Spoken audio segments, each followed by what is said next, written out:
It is very fitting that we should do this podcast today because it is raining and it is very gloomy.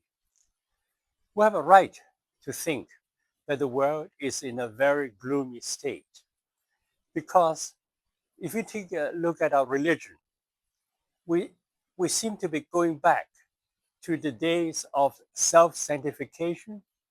We are retreating to the days when the church ceased to be a voice in the world. When it comes to politics, all the great nations are striving towards a state of nationalistic or racial prominence. And they're competing against each other using the name of making their country great again.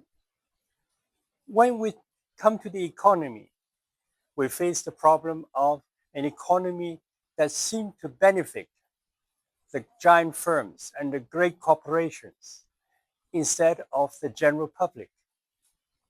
When it comes to epistemology or education, it seems that universities and education seem to benefit a very small group of people, and education will no longer create the world that Plato or Confucius or the great philosophers or Marx or all the great Enlightenment philosophers want the world to become.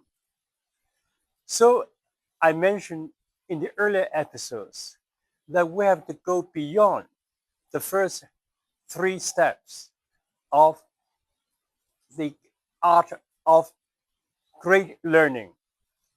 That is, we must not just stop in our self-cultivation of our virtues, in creating a wonderful family, or in creating a great country.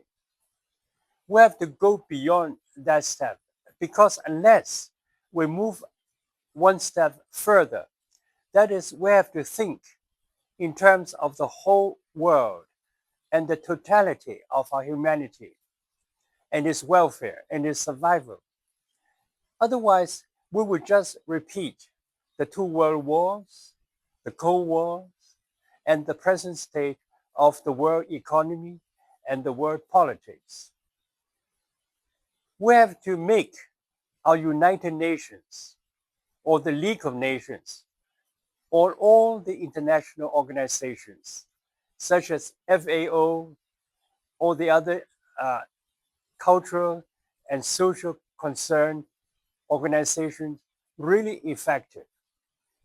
So the first step is that we should not be brainwashed by our politicians, by our economists, by our educators, or even by our religious leaders, because they seem to preach an ideology that stops at making only their religion great, their nation great, their corporation great, or their society great. And if we stop at just making certain group or organizations great, then what about the world? Recently, there was a meeting of all world leaders in trying to cope with the world climate change. And all the great nations ceased to send their representatives.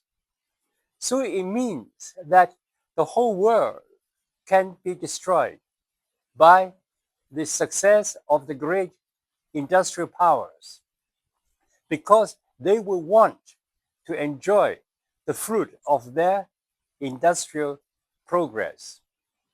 They want to enjoy all the benefits of their inventions, their way of life, and maybe also their prosperity and their children's happiness. So if we think of all these possible dangers, we might conclude that unless all the people of the world are awakened, or if they, in another word, woke, in knowing that we humanity is facing a crisis and we should all strive together to fight for our survival.